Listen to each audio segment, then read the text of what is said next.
So when you take a quiz like this, and we all took this quiz. I didn't, for the record. Oh. I took the quiz. I will say that when We abstain from that stuff. We're a different generation. Long-term married, long-term but married. you know, so What if it's we so did, it worked? interesting. When I was reading this last night and I was thinking about Dr. Drew, who I grew up listening to on Loveline for years, I was so curious as to what you thought about these 4 personality types and So what are the 4 The personality 4 types? again is explorer, which is essentially somebody that's reward motivated. They're thrill seeker a little bit. The And second if I is can interject, these are based on either hormones or neurotransmitters that are predominantly determining the personality type. it's exactly the way Helen Fisher is constructed. That's why I love that. I love that it has a biological basis. So dopamine. Dopamine for the explorer, which is the reward system, the mesolimbic reward system, we call that. The builder is the serotonin system, which is honesty, trust, family loyalty. They also, I tell you, the people that are serotonin dominant also are seekers. They like hunting, they like finding stuff.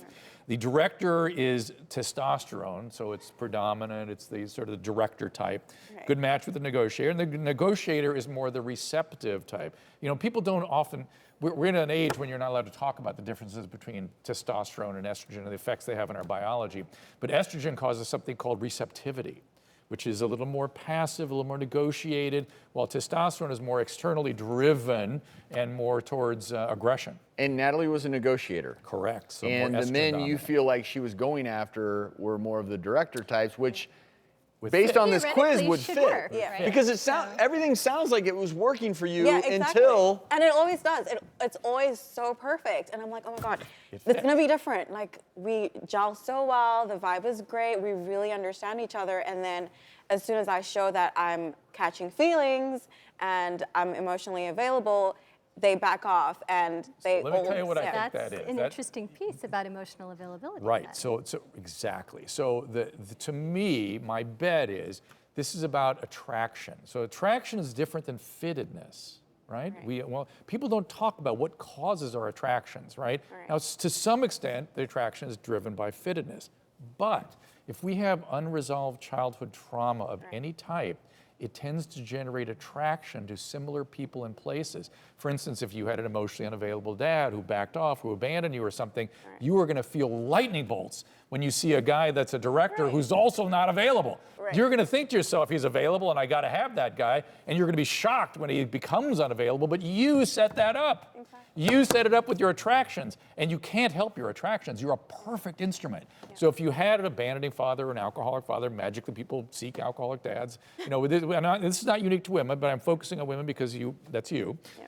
But the traumas form attractions, and we don't think about that very much. Yeah. So what I always tell people, if they get stuck in this cycle of intense attractions, don't mistake intensity for love.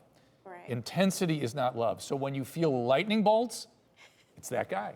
It's that guy. They're probably fittedness, but it's that guy who's not going to be available when you suddenly get attached. Listen for butterflies. Butterflies, not lightning bolts. That's the way I tell people to think about it. And if you still can't, you're compulsively driven to the lightning bolts, that's the time for treatment. And it doesn't have to be a lot of treatment, by the way. It doesn't have to be a lot of treatment. I'm curious, what kind of treatment? Like, what does that entail? It depends on, all I can tell you is there's probably a little trauma in there, and so some trauma therapy. Sometimes there can be some love addictions and things that get mixed in, and you want somebody who's got some expertise in that. It doesn't have to be a lot. It really doesn't. Wow, you need to come back on the show. Okay, done and done. It's so crazy. I think it's so awesome that you said that sometimes with love, it's not just about attraction, and sometimes you really have to take the time and say, okay, it's great to work on myself. And I stopped dating after the last guy, and I was like, you know what? I'm the one who's attracting, I'm the one who attracts the experience. So I need to work on myself so that I can attract better for myself. So that's where I'm at with life. Just be careful of those lightning bolts, because they'll always be there. Those don't go away. Right. You just have to know when it's lightning bolts, you know where that's going. Right. You know where it's going. Well, thank you so much. I really appreciate that. Best of luck to you. You're lovely. So best of luck to you in your dating life. You're going to be life. fine, by the way. You're going to be fine. It's all good. Don't give up. Don't give up. Thank you.